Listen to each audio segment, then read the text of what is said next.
So, tanong ko lang po, bakit po ang pangalan ng mga simbahan natin ay mga saints? Halimbawa po, Saint Joseph the Worker Parish, San Isidro Labrador Parish, ah, Saint Saint Francis of Assisi Parish. Yun po katanungan ko, bakit po ang pangalan ng simbahan natin ay mga saints? Yan, gandang tanong. Madali sagutin mo yan. Kumusta sa lahat nating mga kapatid na nagsubaybay sa ating live streaming? Itong yung lingkod, Brad Wendell Talibong, muli magkasama ninyo ang punto por punto Team Maria upang sagutin ang matagal na tulig sa ating mga kapatid sa ibayong pananampalataya. May nagme-message kasi sa akin sa ating FB page. Ang sabi niya, galit na galit ba umano ako sa Iglesia ni Cristo? Bakit palaging Iglesia ni Cristo umano ang sinisiraan ko? Excuse me po. No, itutuwid po natin ang kaniyang pahayag. Dahil bago tayo nagsimula, matagal na sinimulan ng Iglesia ni Cristong Incorporated, natatag ni Felix Manalo, ang pagtuligsa sa simbahang katoliko gamit ang mga chap-chap na mga aklat.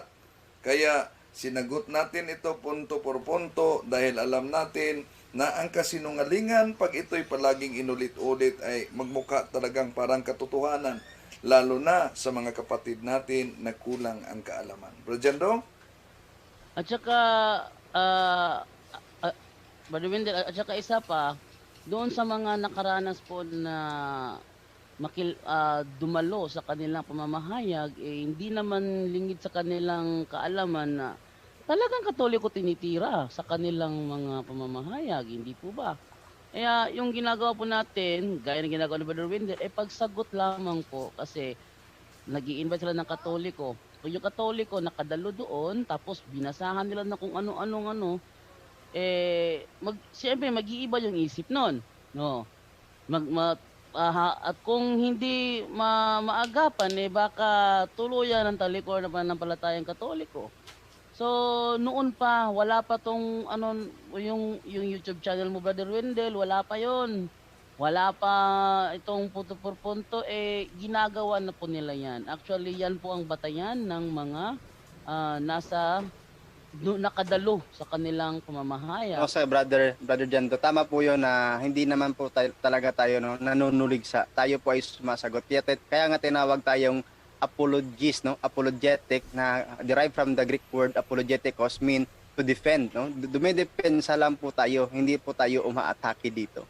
Depensa lang po ito, no? Kasi para sa kanila yung depensa, parang tayo na yung nanguna.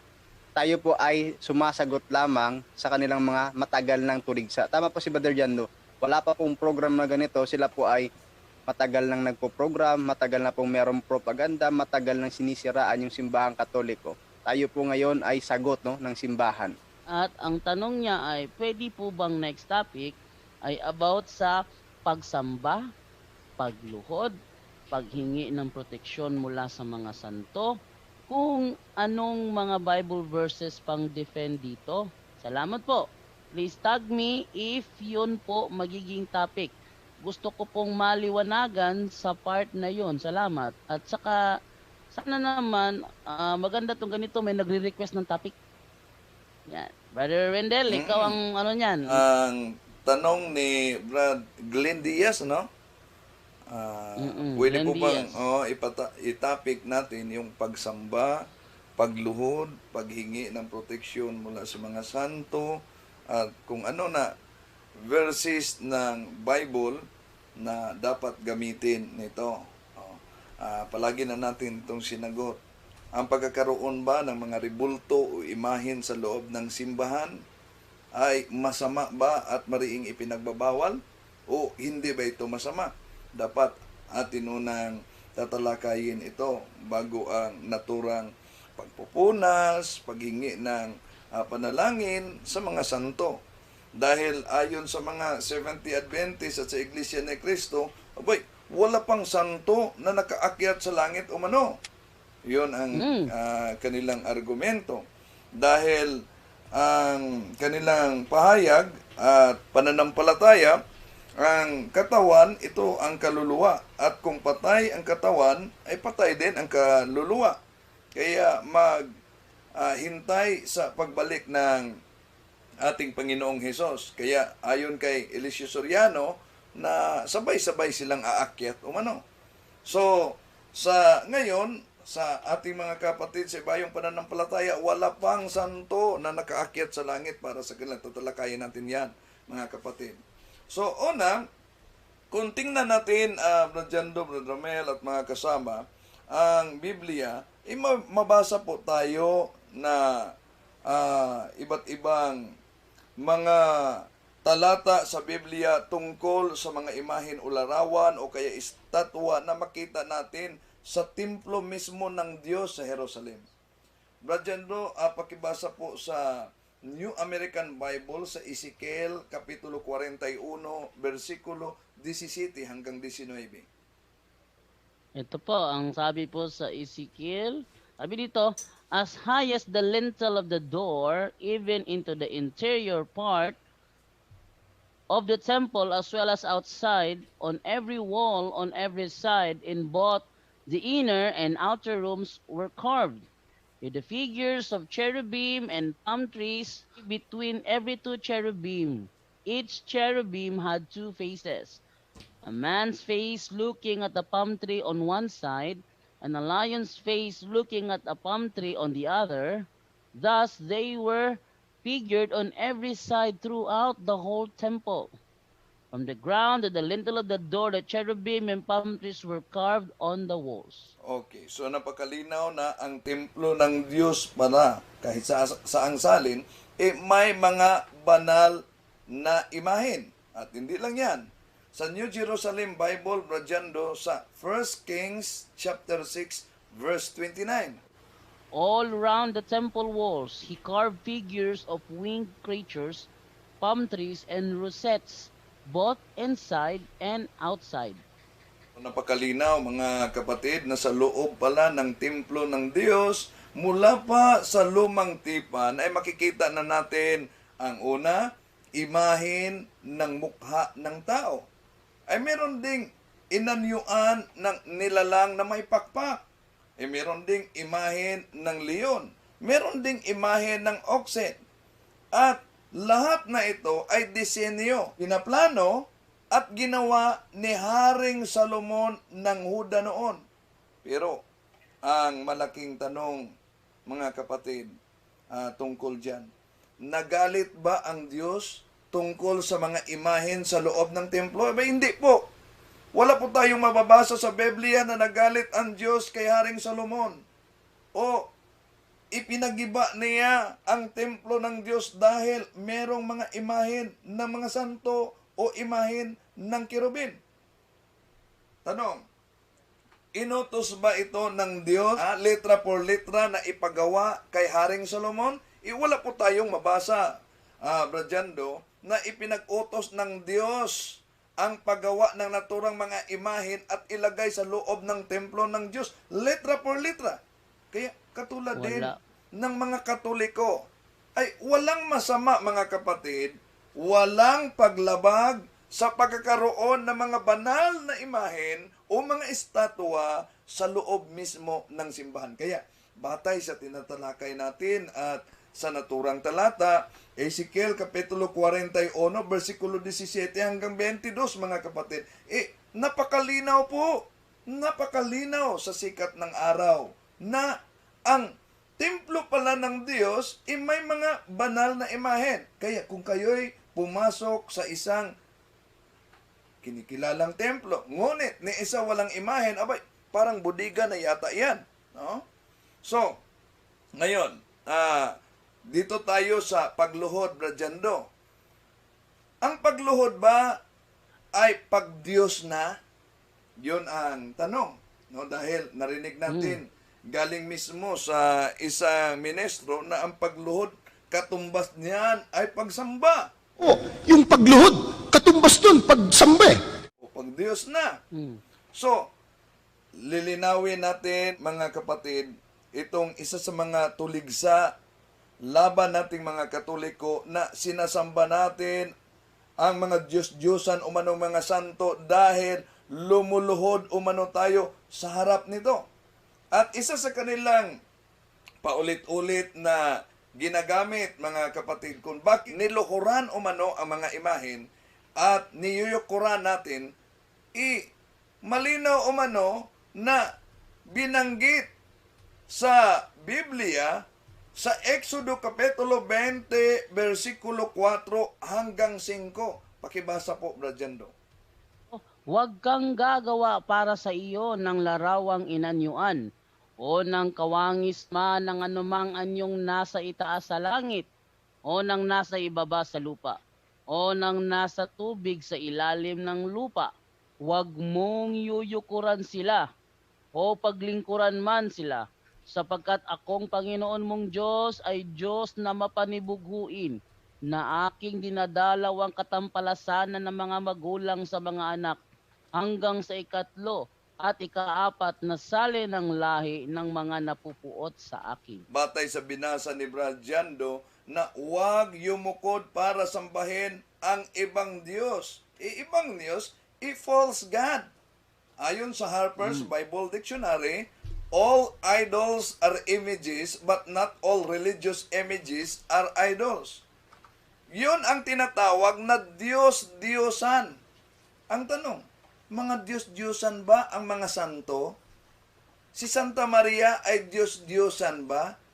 Si San Pedro, San Pablo? Hindi. Sila'y mga tao na naging banal. Hindi po sila mga tao na naging Diyos. Kaya mali po ang sinabi nila. Ngayon, itong binanggit na pagyukod sa mga Katoliko, ang pagyukod o pagluhod, mga kapatid, magkaiba ang dalawang iyon. Ang yukod, ang siyang lagi nating makita sa mga Muslim tuwing magsamba sila sa loob mismo ng moske. Habang ang pagluhod naman ay siyang makikita sa mga Katoliko sa loob ng simbahan. Wala namang kinalaman, mga kapatid, sa ginawang pagluhod ng mga Katoliko ang talatang binanggit at palaging binanggit nila na huwag yumukod. Iba ang pagluhod, Bradyando. Iba. Iba ang pagyukod. Yukod, yun yung ginagawa ng Muslim. Oo.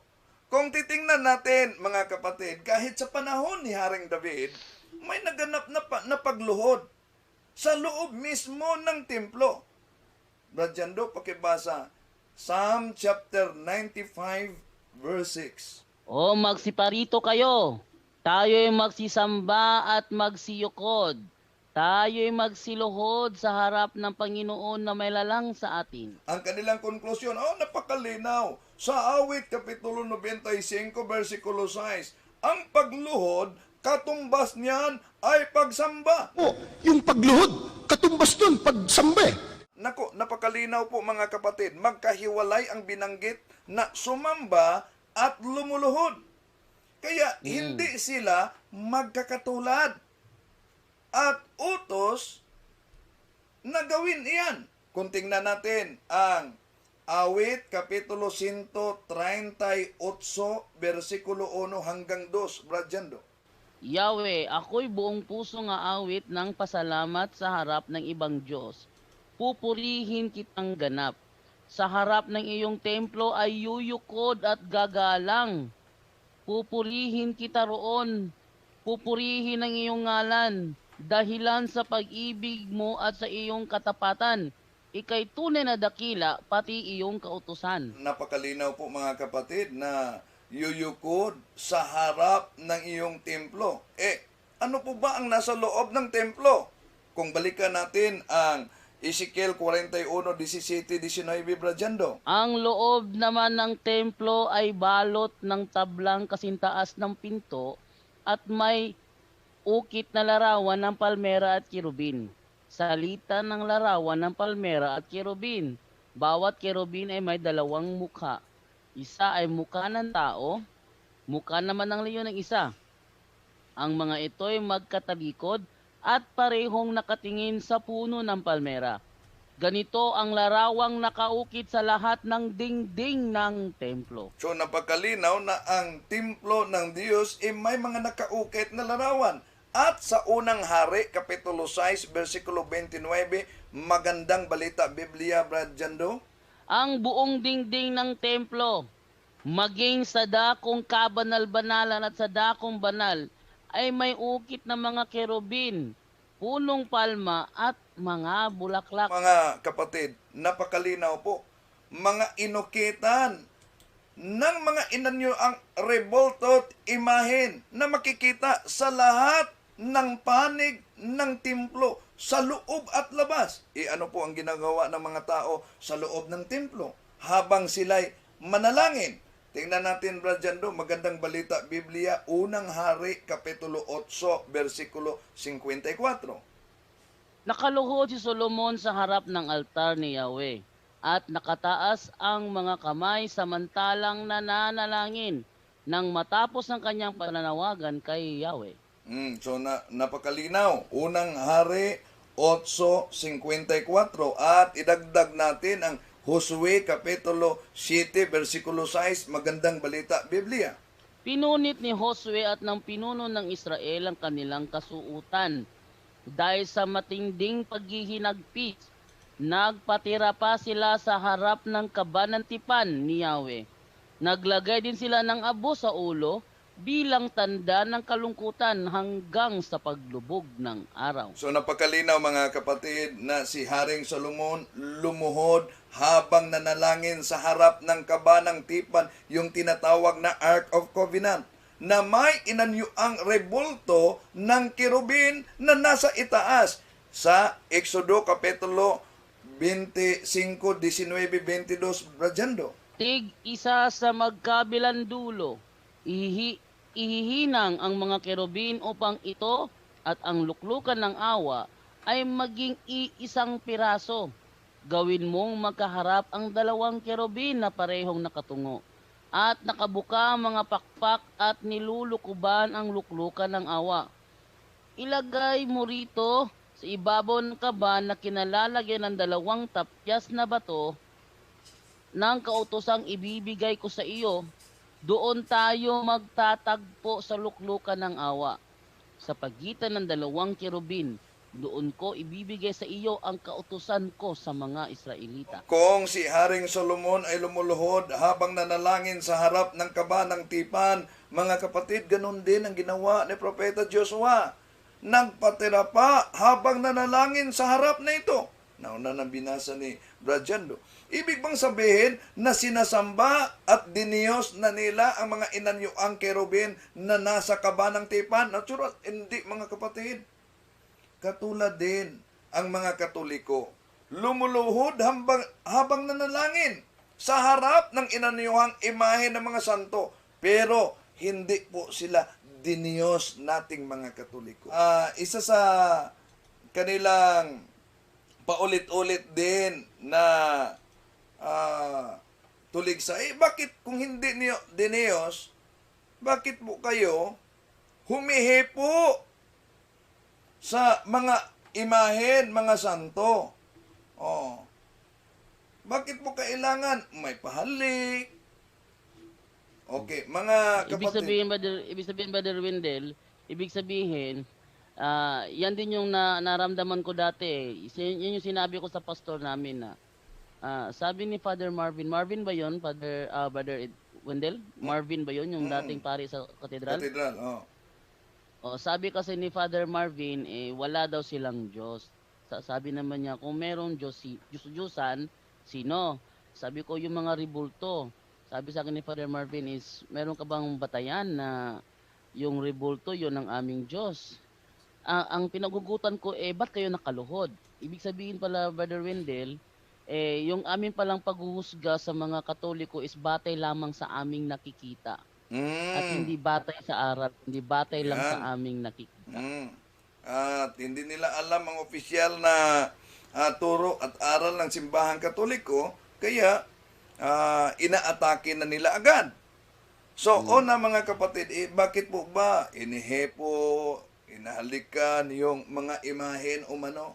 Una, gawain ito ng mga dibutong mga Katoliko na nagdidibusyon sa mga mahal na larawan, Poong Nazareno, Senyor Santo Niño. Pero una, hindi naman ipinag-uutos ng simbahan na gawin nila yung pagpupunas o yung paghihipo, yung paghahalik. Hindi yun literal na inuutos ng simbahan. Ngunit, dahil sa bugso ng pananampalataya ng mga nagdevosyong ito ay kanilang ginagawa.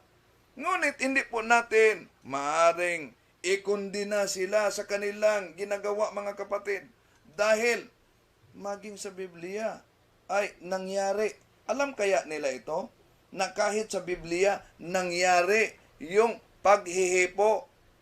Saan? At anong hinipo? Yung damit ng ating Panginoong Hesus. Saan mabasa?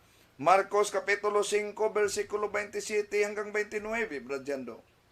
Napagkarinig niya ng mga bagay tungkol kay Hesus, ay lumapit siya sa karamihan, sa likuran niya at hinipo ang kanyang damit. Sapagkat sinasabi niya, kung mahipo ko man lamang ang kanyang damit ay gagaling ako.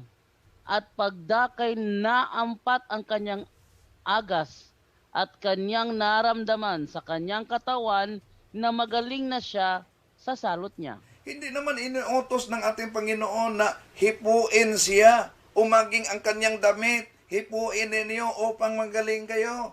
Ngunit dahil sa bugso ng pananampalataya ng babaeng ito na may agas, na siya ay gagaling kapag mahipo man niya ang damit ng ating Panginoong Hesus, kaya ginawa niya ito. At siya ay pinagaling. Ang tanong, mga kapatid, ano po ba ang nakakapagaling sa naturang babae na may agas? Yun po bang damit ng ating Panginoong Hesus? Hindi po. Hindi po ang damit ng ating Panginoong Hesus ang nakapagaling sa babaeng may agas, kundi ang pananampalataya niya. San Marcos Kapitulo 5, versikulo 30 hanggang 34. Asa ang Biblia, Brad Jando? At si Jesus, sapagkat alastas niya agad sa kanyang sarili na may umalis na bisa sa kanya, ay pagdakay pumihit sa karamihan at nagsabi, sino ang humipon ng aking mga damit? At sinabi sa kanya ng kanyang mga alagad, nakikita mong siniksiksik ka ng karamihan, at sasabihin mo, sino humipo sa akin? At lumingap siya sa palibot-libot upang makita siya na gumawa ng bagay na ito. Ngunit ang babae na natatakot at nangangatal, palibhasay nalalaman ng sa kanya yung nangyari, lumapit at nagpatira pa sa harap niya, at sinabi sa kanya ang buong katotohanan. At sinabi niya sa kanya, anak, pinagaling ka ng pananampalataya mo. Yumaon kang payapa at gumaling ka sa salot mo. So, ayan po mga kapatid, napakalinaw po. Ang pananampalataya ng babaeng may agas ang nakapagaling sa kanya mismo. At dito din po natin makikita, mga kapatid, kung gaano maraming taong nagsumiksik na makalapit lamang sa ating Panginoong Hesukristo batay sa naturang talata dahil sa kanilang mga ninais na sila ay mapagaling. Dito rin natin maikonekta ang ganong karaming mga tao na sumasama sa translasyon sa Poong Nazareno, sa Senyor Santo Niño sa Cebu, kahit sa katedral ng Osamis at kahit sa lungsod ng Clarin. No? Nagsiksikan upang makahipo man lamang sa imahen ng mahal na larawan ng santo. At dahil sa pananampalataya, balikan natin ang pananampalataya ng babae. Kanyang sinasabi, kung mahipo ko lamang ang kanyang damit, ay gagaling ako. Mga kapatid, katulad din po ito sa mga makikita nating mga deboto sa Poong Nazareno, sa Senyor Santo Niño, sa Mahal na Birhen Maria. Hindi naman pinag-uutos ng simbahang Katoliko na gawin nilang humipo o magpunas o humalik sa imahe ng Poong Nazareno, sa Senyor Santo Niño, sa ibang mga santo. Ngunit dahil sa masidhing pananampalataya ng mga taong ito sa ating Panginoong Hesus. Karamihan sa kanila nagsumikap na makahipo o makapunas o makasagi man lamang sa imahe dahil sa kanilang pananampalataya nagagaling sila sa kanilang mga karamdaman o kaya sa yung mga miyembro ng kanilang mga pamilya na may mga karamdaman na pinag-aalayan nila sa debosyon o kaya matupad ang kanilang mga dalangin sa ating Panginoong Hesus. Hindi po ito tulad ng mga ataking tuligsa ng mga siktang sulpot, mga kapatid, yung mga iglesyang tatag lamang ng tao, yung mga anti-katoliko na ito umano ay pagsamba na at pagdiyos-diyosa na. Ibig ba sabihin, nang hinipo ang damit, yung damit ay nagiging Diyos na? Ha? Hindi. Alam naman natin, sa ating pananampalataya at sa Biblia, siya'y tunay na Diyos at tagapagligtas. Sa ang Biblia, Tito Kapitulo 2, versikulo 13, Bradyando, Na hintayin niya ang mapalad na pag-asa at ang pagpapakita ng kaluwalhatian ng ating dakilang Diyos at tagapagligtas na si Hesukristo. napakalinaw po mga kapatid na ang ating Panginoong Hesukristo ay dakilang Diyos tagapagligtas. Kaya yung paghipo natin sa kaniyang damit o larawan, abay, hindi ibig sabihin na ang larawan mismo ang diniyos natin. Pero ang tanong, sa Biblia ba mga kapatid, wala po ba tayong mabasa na ang mga panyo o kahit man lang yung mga tapi na mailapat sa katawan ng banal na tao ay nagpapagaling din ng mga may sakit at nagpapalayas ng demonyo? Tignan po natin, Brad Jando, ang Biblia sa Gawa Kapitulo 19, versikulo 11 hanggang 12. At gumawa ang Diyos ng mga tanging himala sa pamamagitan ng mga kamay ni Pablo. Ano pat ang mga panyo o mga tapi na mapadaiti sa kanyang katawan ay dinadala sa mga may sakit at nawawala sa kanila ang mga sakit at nangagsisilabas ang masasamang espiritu. Yung katawan ba ni Pablo ang nagpapagaling sa kanila? Sinasamba ba nila si Pablo bilang Diyos dahil nagpapahid sila ng mga panyo sa katawan ni San Pablo? Kung sa kasalukuyang panahon, Bradyando at mga kasama, nangyari ang yan.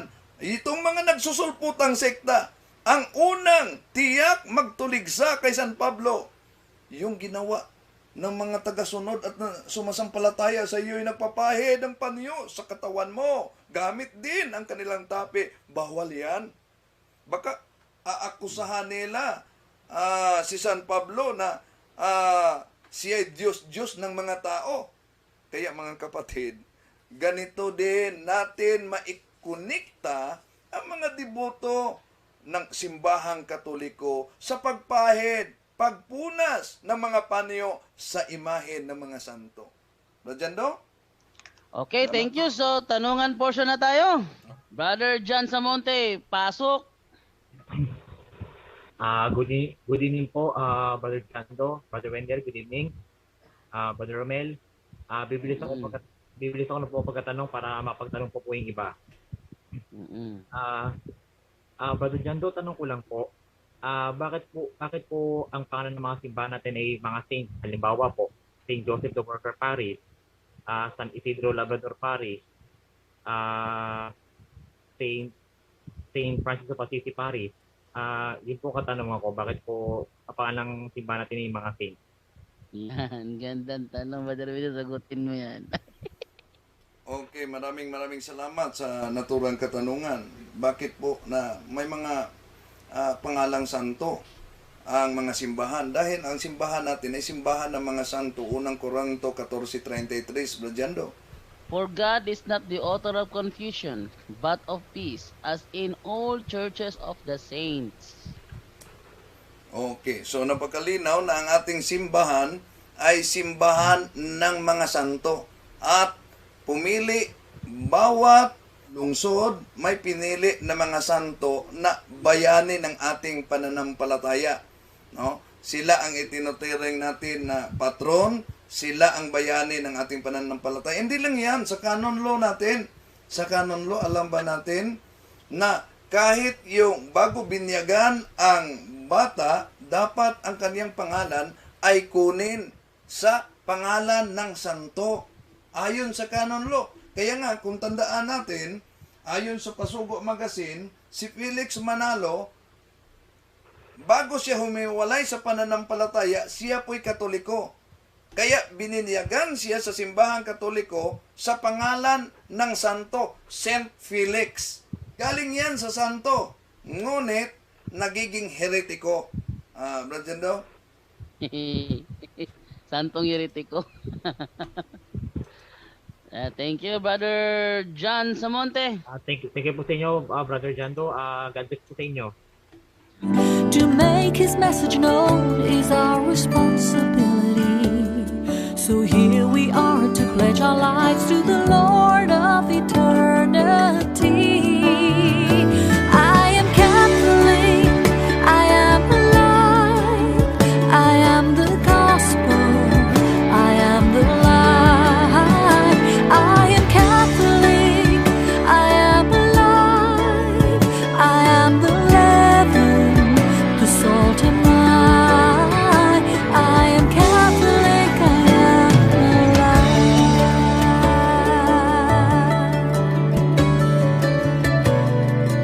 Nourished by the Eucharist, we build community. So here we are to pledge our lives to the